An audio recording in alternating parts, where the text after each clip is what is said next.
Hogwarts Legacy has only been out for a number of hours and it already has stirred up a ton of controversy.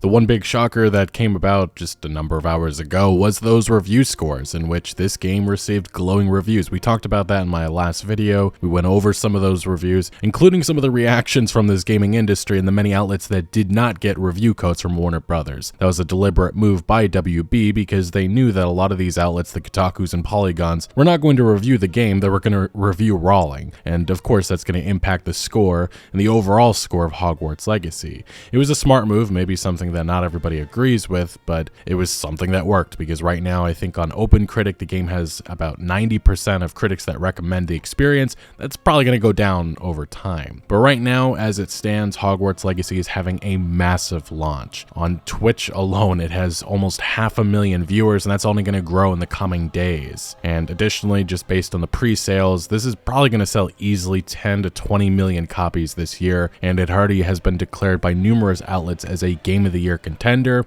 I gave some of my impressions last video. I enjoyed what I've played of it. It really is magical. I love the exploration, the sense of discovery. Hogwarts is just so fun to explore. There's so much detail. Love the animations, love all the small little things that just happen around you. Now, since we talked about Hogwarts Legacy and the bizarre reactions that we have seen across this gaming industry, things have gotten, let's just say, a little out of hand. What do I mean by that? Well, in the last day or so, there's been a lot of people attempting to tear this game down at any chance that they get. The first thing was the combat. People took out of context some early gameplay and they said this looks no better than Forspoken. And based on some of the gameplay that we've now seen, those who actually have spent like 30 to 40 hours, that's just not the case. The gameplay, the combat, it looks super fun. And even myself, I've enjoyed what I have played of it. And then some individuals have said, wait, I'm confused. How come that other viral video negatively critiquing Hogwarts combat didn't show this type of gameplay? No one would purposely show footage with no spells or environment interactions and pass it as the overall combat experience, so what happened? And well, that's exactly what happened. There's narratives here.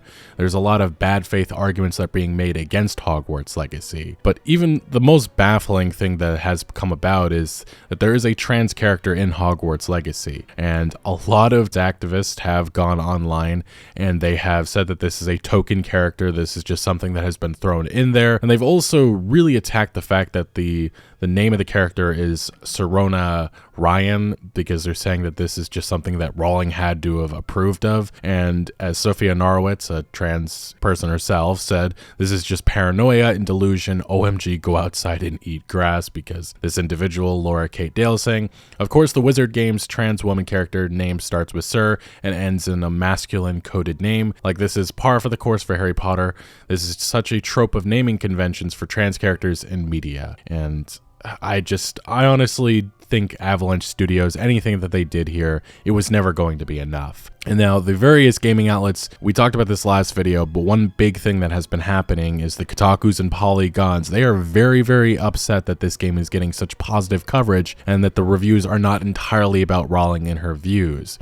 We had this individual from Inverse.com saying, I am in no way surprised by the positive response to the Wizard game from many outlets who have reviews up today. There is a lack of responsibility in reviews of the game to acknowledge the harm that comes with supporting it. And no, I don't think that's actually a thing. No one's going to be harmed because they're supporting Hogwarts Legacy. This is something that people said about Cyberpunk 2077 prior to launch, that this game supporting it was going to be harmful. And this person shared an article that they wrote a while ago saying, clapping for Hogwarts Legacy is bad and you should feel bad. Then we had another writer. A lot of people have been going after IGN for their review about the game, because IGN's reviewer, the one that actually wanted to review this game, said that they just wanted to review it on the fun factor, and ooh, that is a no-no in this video game industry. You can't say that. We had a writer for Gizmodo saying, our job as critics is to only discuss funness, not check notes, culture, politics, or society. I repeat, divorcing ourselves from reality is the only option. Obviously that's sarcastic. They went on to say, this is BS, by the way, this is bad, and Rawling may not be involved, but the Pig Farts Legacy game absolutely puts money in her pocket and ups her cultural cachet. Like, I respect what IGN does, but F this. And again, as I explored in my last video, this journalist is just one example of the many going after IGN for the review. There's actually a viral Twitter post with over 50,000 likes in which they are very unhappy with this review, saying the IGN review is the funniest piece of gaming writing ever. The game barely works, inventory can can hold 4 items. There are 2 enemies. The story and world building make no sense. An inset about how the author is a that, but I love Potter, so 9 out of 10. It's literally like you can descendo into an incendiendo and then blow them away with F that, and all I've ever wanted to do. Like, how much were you paid for this? And yeah, it seems like some people really cannot believe the fact that this game is getting rave reviews, and they're now resorting to this has to be paid reviews. But if you actually check the IGN review, yes, it is critical about different aspects of the game, some of which that Twitter user mentioned, but they also don't talk about how IGN really concentrated their review on the open world, the student fantasy, the memorable new characters, the amazing combat. Those are major aspects of the game that IGN brings up in their review, and for why they gave the game a 9 out of 10. But that's not mentioned here because, again, these individuals, the internet mobs that have been going around, there is a narrative that they want to spread about Hogwarts Legacy, and that is that this game is harmful, dangerous because of Rowling's views, even though, again, she played no creative role at all in this game's development. PC Gamer has since published a review in progress in which this has been catching a lot of heat on social media, but it'd be a lot easier to dismiss Hogwarts Legacy if it weren't so good. I'm impressed by my first 32 hours, but also haunted by J.K. Rowling.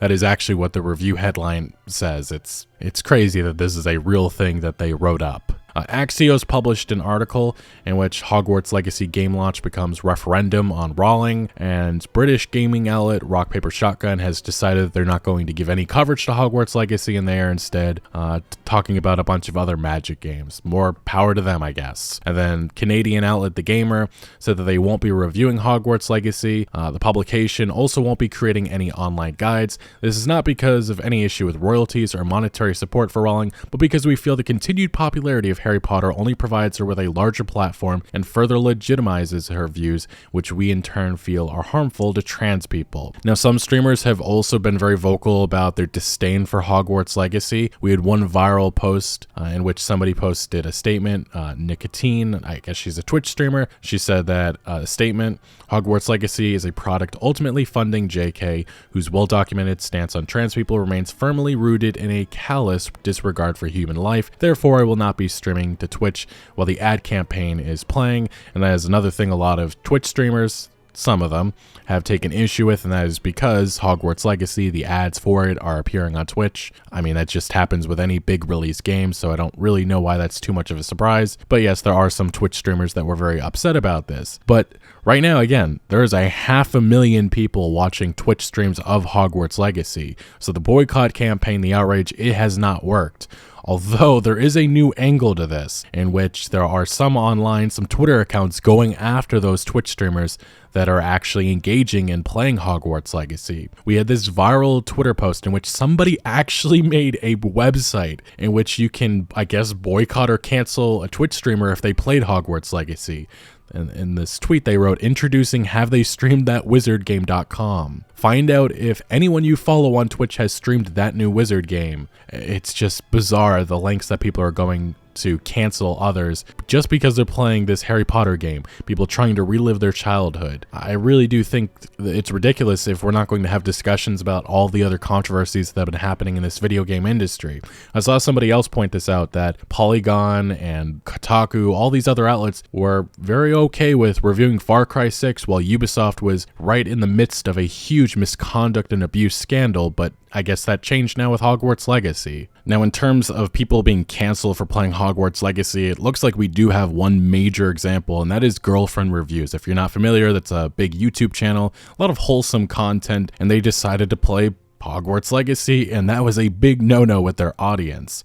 They went on their Twitter account talking about it. They responded to a lot of criticism they were getting, saying, hey guys, I see a lot of you are not feeling this choice, so if we do go with this stream, you'll see that we are raising money for the Trevor Project for charity for trans people. While we plays this game we spent no money on, we'll play it again for free so you can know how it is without having to. And yeah, some of the responses, still not cool, pretty disappointing you guys would do this. This might be helpful into understanding why this still isn't the right thing to do. That's the sense of some of the comments. But it gets much worse because actually on their stream, they were being accused of being TERFs and evil for playing the game, and the girlfriend on Girlfriend Reviews actually appeared to be crying in the background. These are some of the viral videos that have now gone about. There's just about 2 clips. They're about a omit it in full, but you just get a sense of how awful some people are being online, how toxic they are with just going after anybody for supporting or playing Hogwarts Legacy, no matter who they are.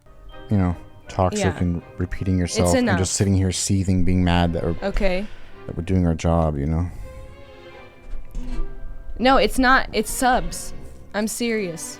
It's a sub. I see you. I hear you. I love it. Thank you for your longtime support. I will personally ban you if you don't give it a rest. Yeah, we're taking your opinions into consideration. We might not even make a YouTube video on this if that's, you know, whatever.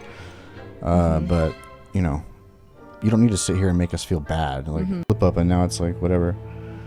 I'm almost like thinking of just like either going offline or like, I'm barely into the second combat here. And every time I look at chat, it's just, the conversation is just like, maybe we can do like bothering me. I'll be right back. Like a little break or something. You can take a break if you want. I'll just stop talking and I'll just go fight and do the combat.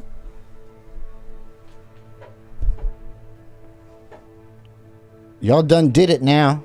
As rough as that is to watch, it's an example of how Hogwarts Legacy is quite literally turned into a war zone. The discourse surrounding this game is something that we have not seen before. Talked about the IGN review earlier, and there's just numerous posts that have gone viral with accusations that IGN's been paid off. There's a lot of people wondering why gamers care about IGN now, and then there's others arguing that IGN was scared to give a bad review, so they gave the game a 9 out of 10 just because. And then there's other posts of people going on the official Discord of Hogwarts Legacy and making jokes about JK and getting themselves banned. Apparently one is a stinky little center's coward if you willingly play Hogwarts Legacy. And hell, now there's even people arguing that the biggest issue with Hogwarts Legacy actually isn't even JK. It's the anti-that, and you see the post. It's baffling the lengths that people are going to make this game out to be the worst thing ever. And you have to wonder why certain individuals, certain outlets have chosen not to cover this game at all. I think Kinda Funny Games has just said absolutely nothing about Hogwarts Legacy,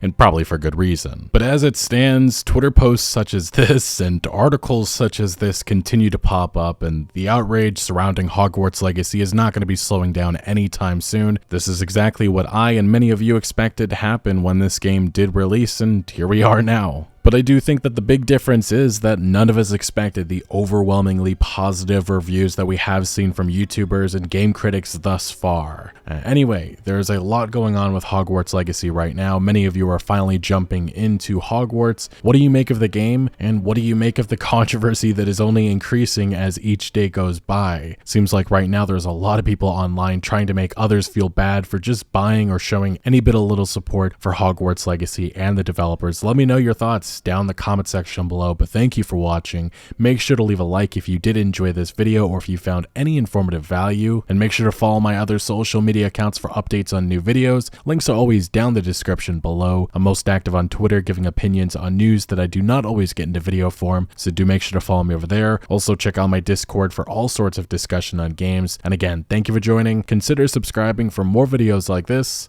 and I'll see you later.